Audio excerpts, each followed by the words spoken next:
Good morning, my brothers and sisters. Welcome to episode 72 in the book of Hebrews. This is the best of Hebrews, volume 3, and there's going to be a volume 4 too, so hang tight. So Hebrews is about the remedy of God to put away sin. That's a part of the early part of it. And because sin is so nasty, the remedy has to be similarly serious. It involves a life-giving, it involves the representation by blood, and frankly, it's quite unpalatable. And if you think it's unpalatable, remember, it was unpalatable for God too, because he had to sacrifice his son. It was unpalatable for Jesus because he had to suffer. And forgiveness comes at great cost to God. So in chapter 9, it also notes that it's kind of difficult for us as well. So God does the impossible. He forgives, he forgets, he puts our sin behind his back, if you will. And similarly, for us to forgive others, we are imitating this costly and godly characteristic of God. So it's difficult for us too. Our forgiveness is also similarly difficult. Okay, in chapter 10, he talks about saving us out of sin, which is all good. It's great not to be under the penalty of sin. But it doesn't stop there. The book of Hebrews is about the invitation to a relationship with himself. There's all these calls to draw near to him and to do so confidently and be fully assured in this. So approach him. He asks us to occupy ourselves with him. So Hebrews is a call to himself, to fellowship and friendship. So he saves us out of sin, but into an intimacy with him. And he saves us also into a love for what he loves, which is his people. So Christian conversion is a community endeavor, and Christian perseverance is also a community endeavor. Hebrews 10:24, let us consider how to stir one another to love and good deeds.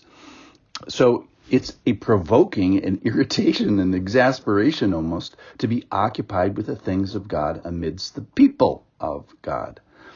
10:25, don't neglect meeting together, which is the habit of some, but encouraging one another all the more as you see the day of approaching. So there's an urgency of gathering and getting together. So have you ever seen a person move away from Christian fellowship and it turned out to be a good thing? If so, give me an example. Send me a note.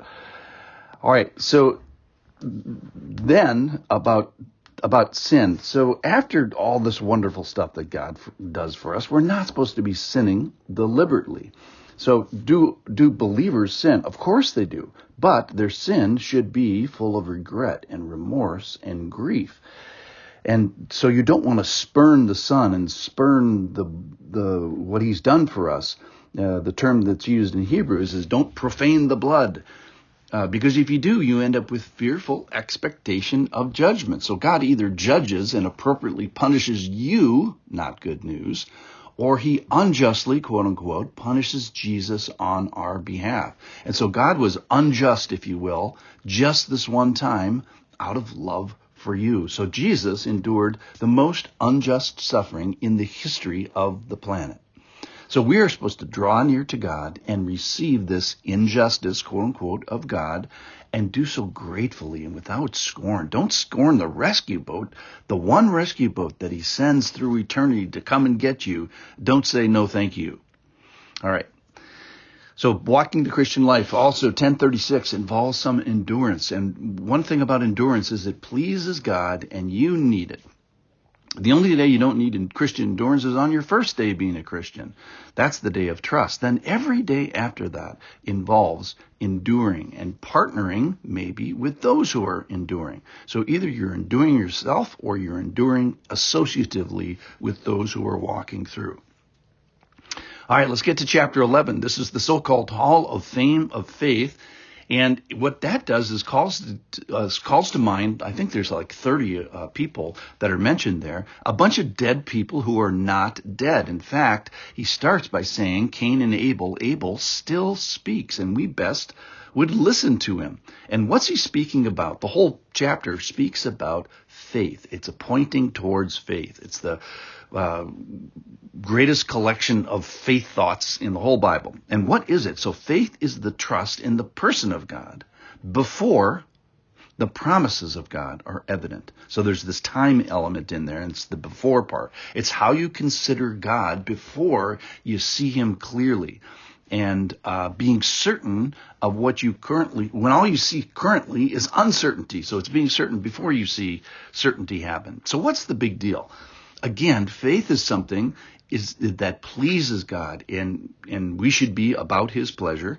And we should admire the people in the Hall of Fame of Faith because we play on the same field. So, for example, I use the example of going to the Pro Football Hall of Fame. And I can go there as sort of a third party and, a disassociated. I don't play football, but I do play on the field of faith. And not only do I play on it, every human on the planet currently and in the past plays on this faith. Everybody decides what they do about creation, decides what they do about the Lord.